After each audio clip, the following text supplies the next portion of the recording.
Okay. Zoning and fighting against zoners. Okay, I can dig it. We'll see if people still complain after they go through the tutorial. Try to help. But we'll see how it goes here. Zoning describes the strategy of keeping the opponent at a specific range in which you have the advantage, limiting their options, and controlling the pace of the match. One of my favorite things to do. Most commonly, this involves keeping the opponent at long range with projectile attacks. The foundation of your zoning game will be your projectile special moves. Batarang is a good attack for zoning since it has a fast startup, moves Batman backwards, and is safe on block. Alright, so there we go.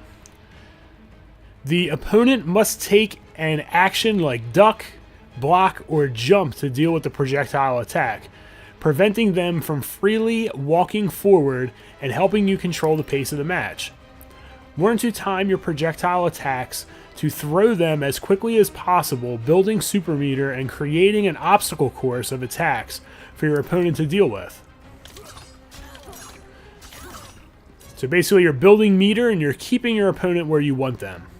Several blocked projectiles can be more effective than a successful hit. Each blocked special move deals a meaningful amount of block damage, pushes the opponent back slightly, and builds a significant amount of your super meter. So look at the meter down below, how much you're gaining on block. That's why you always want to neutral crouch projectiles that are highs, so the other person doesn't build meter. Most projectile attacks are high attacks, so your opponent, that's what they're going to go over here. So your opponent can duck to avoid them without taking damage.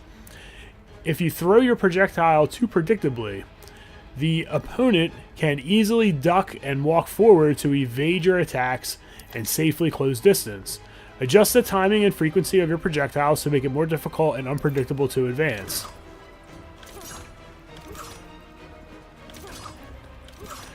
See, look. The computer's doing a good job.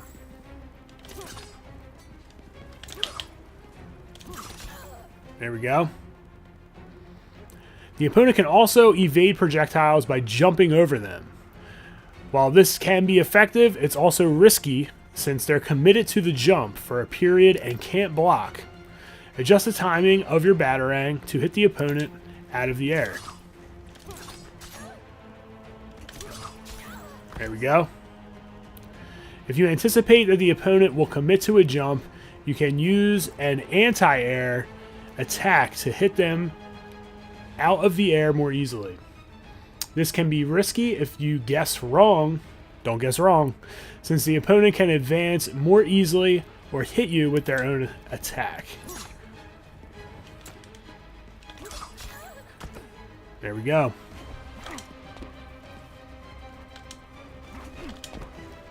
Darn it. Gotta time it right. It's really tough to do this in like a... There we go. You'll need to maintain distance to keep your zoning game going. Walking, jumping, or dashing backward while throwing projectiles can be a good way to create space. Okay, cool. Boom.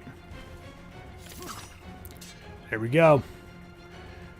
The space behind you is a valuable but limited resource when zoning. Retreat too frequently, and you can put yourself in the corner where your opponent can easily close in.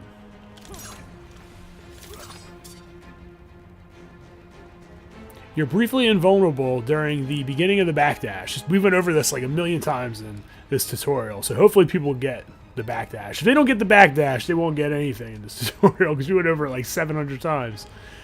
Use this to avoid attacks and create space if the opponent gets too close. Okay, so I want me to backdash right off the rip. Oh god, it's like so awkward and wonky.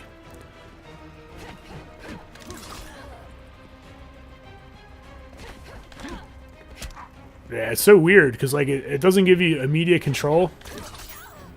There we go.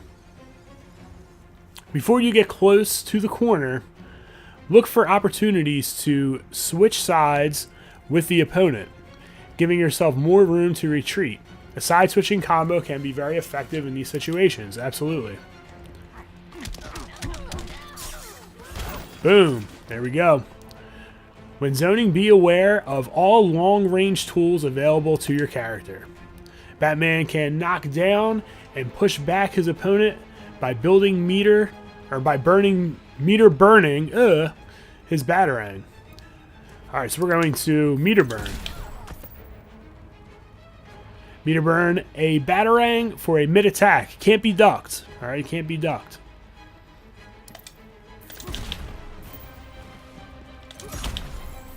There we go. Meter burn a batarang to attack a wide area around the projectile. Batman's straight grapple is much riskier at range than his batarang because of its long startup and recovery. Alright, so we'll use this. It is a combo extender though. Batman's Wayne Tech character power is particularly effective for zoning since it homes in on the opponent and can start combos at range. Nice. Batman can also release bats to protect himself during recovery of slower attacks.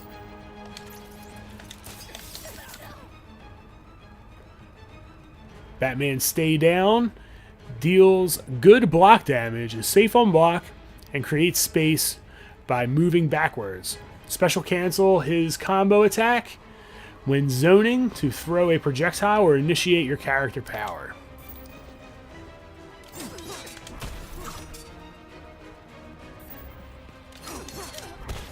There we go, and at the end we do whichever type of cancel we want.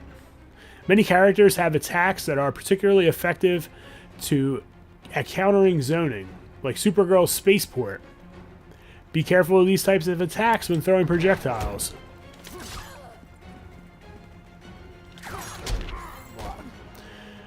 Consistently block and punish projectile countering attacks to scare your opponent into avoiding them.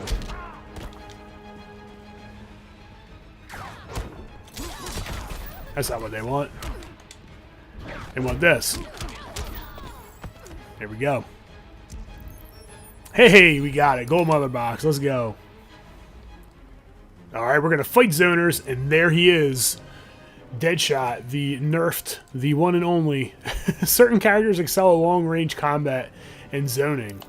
Alright, each blocked projectile means the opponent is building more meter than you, dealing a small amount of block damage and pushing you back slightly. Several block projectiles can be just as effective as a single successful hit.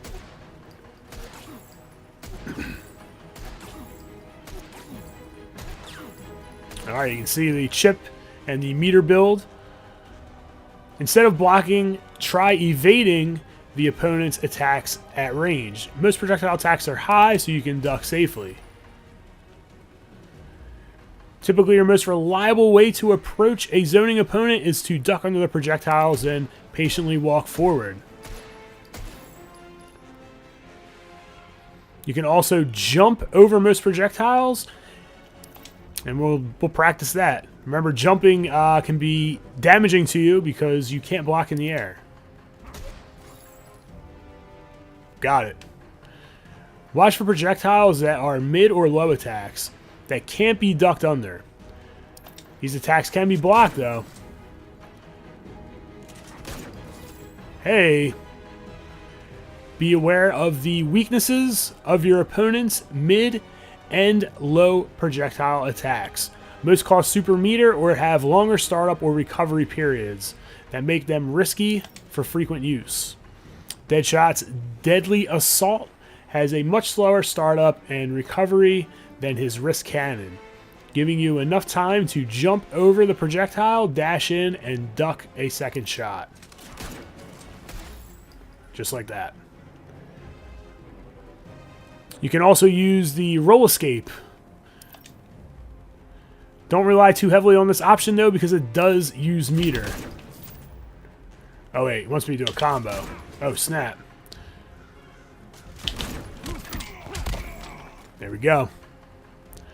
Some attacks, such as Batman's kick or slide kick, let you advance while ducking under projectiles. It's low profiling. Just like that. A jump in attack can be really good against projectiles. We gotta do the specific combo. Hold up. There we go. Most zoners will try to retreat to maintain their ideal combat distance. You can use this to your advantage by slowly backing them into the corner. This is called walking your opponent down. A cornered opponent has no more room to back up and keeps their distance and can't keep their distance. Oh man, gotta keep backing up, cuz.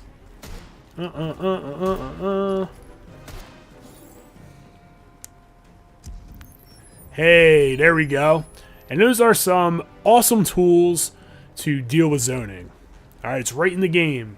Go ahead and practice it, learn it, get accustomed to it, understand it, develop some patience, and you'll be good to go against zoners when you play Injustice 2.